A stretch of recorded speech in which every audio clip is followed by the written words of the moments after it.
गंगा से भी बड़ा तीर्थ हिंगलाज स्थान है। तो गाइज ये अंकल है, ठीक है, ये भी एक यात्री हैं, ठीक है, एंड सेवादारी इस मंदिर के। सो इनसे हम पूछेंगे इस मंदिर की हिस्ट्री, हिंगलाज माता की हिस्ट्री, कैसे ये मंदिर यहाँ पे मतलब बना, स्थापन हुई इस मंदिर की, ठीक है, ये सब चीज़ें हमको अंकल जी बताएंगे। अंकल जी पहले तो आपका नाम बताएं। आपका डॉक्टर पुरुषोत्तम खत्री। अच्छा जी हाँ। तो अंकल इस मंदिर के बारे में बताइए, कब बना है ये, कितने साल? ये आज जुगात से है, अब्बा ने इनको कई लाखों साल बीत गए हैं। और ये शक्ति के 52 पीठ हैं, उनमें से पहला पीठ ये है। शक्ति के 52 पीठ हैं, उनमें से ये पीठ एक तीर्थ है हमारा। जैसे हम गंगा तीर्थ पे जाते हैं और तीर्थ, और अगर हम यहाँ से गंगा भी चले जाएं तो वो पहले हमसे पूछे आप पाकिस्तान से? हाँ। तो आपने हिंगलाज किया? बोला आप नहीं गए तो पहले तो आप वो तीर्थ कराएं, वो आपके पास वो तीर्थ, इधर आने की आपको ज़रूरत क्या है? इतना बहुत उत्तम तीर्थ है और महान तीर्थ है। और इससे जब जिसने कोई मतलब हिंगलाज यात्रा नहीं किया, हिंगलाज तीर्थ नहीं किया ना पाकिस्तान में रह के, तो उसने कोई तीर्थ किया ही नहीं।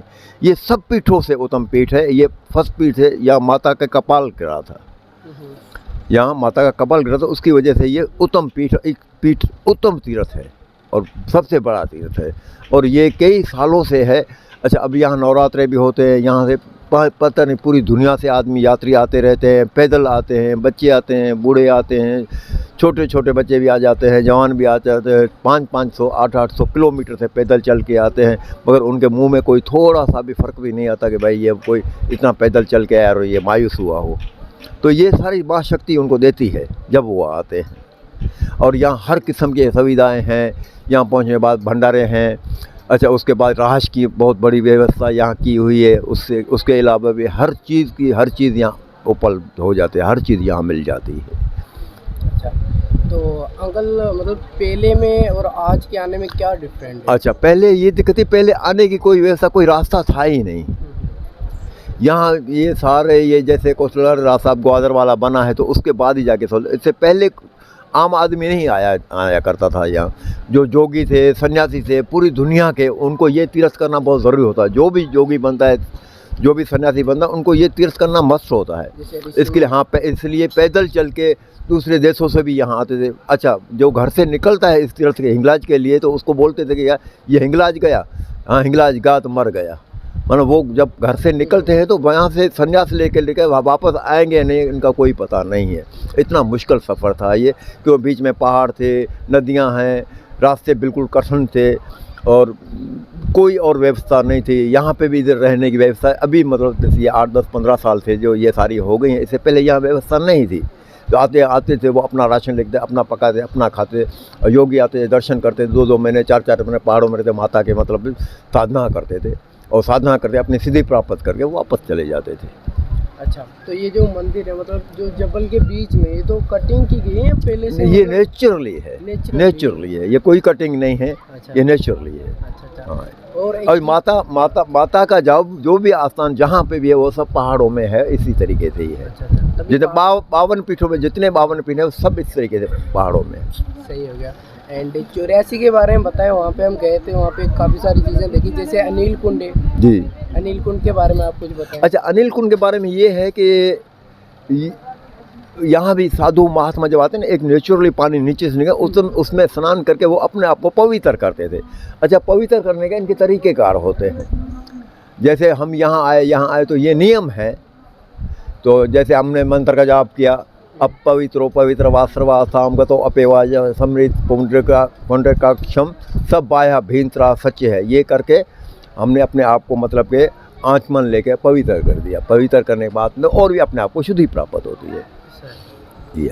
और राम जी ने वनवास जो काटा वो इधर ही काटा? हाँ, राज में वनवास इधर दर्शन यहाँ करने के क्या कि राम जी का ये इस तरह की हिस्ट्री है कि जब रावण के साथ इनकी हो रही थी तो रावण बहुत शक्तिमान थे और इनको शक्ति प्राप्त करने लिए माँ के नवरात्र ये 10 दिन करने पर उन्होंने बिल्कुल साधना की, साधना करी, शक्ति हिंगलाज माता प्रकट हुई और उनको वरदान दिया था कि आप जीतेंगे। उनको सारा बताया था, भेद बताया था रावण का कि इस तरीके से रावण मरेगा। उनको वो बाण और शक्ति बाण सब उन्होंने माता ने दिए थे, उसी से ही उसका घात हुआ था।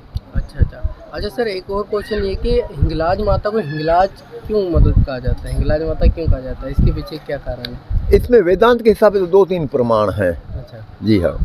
जैसे मतलब कि रात को किसी ने बात की थी, उसने अपना प्रमाण दिया था और मैं अपना प्रमाण दूंगा। अच्छा। उन्होंने बोला था कि हिंगलाज इसलिए हिंगुल जो है हम सिंदूर को भी बोलते हैं, तो माता के यहाँ सिंदूर का टीका लगाते हैं, उसलिए हिंगोल बोला जाता है। हमने मेरा जो मतलब सिद्धांत है उसमें ये है कि राजा हिंगोल की है पूरी नगरी है। ये पूरा एरिया जो था, इस कोई राजा था उसका नाम हिंगोल था, तो उसको क्या है कि अपने आप को जन्म मरण में मुक्त करना था। मुक्त करने की जैसे हरनाकश था या जैसे रावण था, उन्हें मुक्त करने के लिए मतलब राम से भी जंग कर दी, तो उनको भी मुक्त होने के लिए माता से जंग करनी पड़ी थी। उन्होंने पहले साधना की थी 7 पर्वत से 7 द्वीप में 8वां पर हिंगलाज में। अच्छा, 8वां पर्वत में हिंगलाज। जी हाँ। अच्छा सर, एक और जो था आंटी का जो बेर खा रही थी और मैंने सुना है कि हाँ, उसका शुभरी का। शुभरी माता। अच्छा, ये काल्पनिक कथाएं हैं, इसका ज़्यादा मुझे इल्म नहीं है। इसका नहीं काल्पनिक नहीं। सही है, सही है। चंद्रकोप का कुछ? हाँ, चंद्रकोपा भी, ये भी काल्पनिक है। मुझे काल्पनिक चीज़ है। ओके। जो आते हैं तीर्थ पे आते हैं, जैसे महात्माओं के साथ, जैसे हम भी छोटे होते, जब मैं भी काफ़ी टाइम पहले आया था, छोटा था। अभी आज तो मेरी भी मतलब तकरीबन 70 साल उम्र हो गई है। आप हर साल आते हैं इधर? हाँ, हर साल ऐसा? हाँ। अच्छा, तो अब हर साल का मतलब ये है कि पहले वैसे तो हर साल ऐसे आते रहते हैं। नौरता में ये मैं तीसरे नौरते यहाँ कर रहा हूँ। तो पाकिस्तान में जो जो होते हैं ना नौरते, जी। उनका जो सबसे बड़ा जो हवन होता है वो हिंगलाज। मैं बोलता हूँ ये पाकिस्तान में, दुनिया में जितना भी सनातन धर्म वाले हैं, उनका बड़े में बड़ा, गंगा से भी बड़ा तीर्थ हिंगलाज स्थान है। हिंगलाज तीर्थ है, ये तीर्थ है। अच्छा, तीर्थ। जी हाँ। हम बोलेंगे आज तो आजकल ये चीज़ नहीं है। यहाँ पे कुंड होता था माता का। अच्छा, पहले जब हम आते थे इधर, तो इधर पहले मतलब अंदर कुंड के अंदर स्नान करके, अच्छा, उसके अंदर वो चश्मों से पानी आता है, चश्मे होते, उसमें स्नान करके हम ऊपर जाते थे। फिर यहाँ धर्मेले किए जाते थे। बहन और भाई माता की गुफा है, उसमें से बाहर निकलते थे।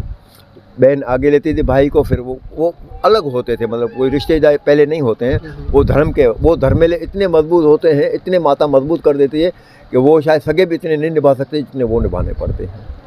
अच्छा, सही हो गया। तो कल हवन है ना? जी, कल लोग साल में 2 बार होता है इधर हवन? जी, साल में 2 बार। अच्छा, ऐसे बीच के अंदर भी कोई महात्मा या साधु आए अपने हिसाब से आके करवाए तो करवा सकता है। अच्छा। वो तीर्थ पे कोई आया, इस टाइम पे नहीं पहुंचा, बाहर से कोई साधु महात्मा आ जाते हैं, करवाते हैं, तो उनकी इच्छा है। अच्छा, इस टाइम में कलयुग में पाकिस्तान में मतलब साधु योगी या तपस्या जो करते हैं सालों साल, क्या वो एग्जिस्ट करते हैं अभी भी? तपस्या देखो ना, ये सिद्ध पीठ है, तो इसमें तपस्या के लिए ही तो आते हैं। उनका संन्यासी एक अलग मतलब परंपरा है। क्यों, उनके आगे पीछे और कुछ भी नहीं होता है। सन्यासी वो होते हैं और वो यहाँ आते हैं अपनी साधना के लिए। एक तो एकांत है, बिल्कुल सुनसान है, जिसमें कोई भी किसी कर्म गोड़ शोर ये वो कुछ दंगा। अच्छा, जो घर से आदमी निकलता है ना, आपको कितने भी हम लोगों को काम होते हैं, जब हम परेशानी होते हैं, जब इस आस्थान पे इस दूध के अंदर आ जाते हैं, वो हमें याद ही नहीं रहती 10 दिन के पीछे क्या छोड़ के आए।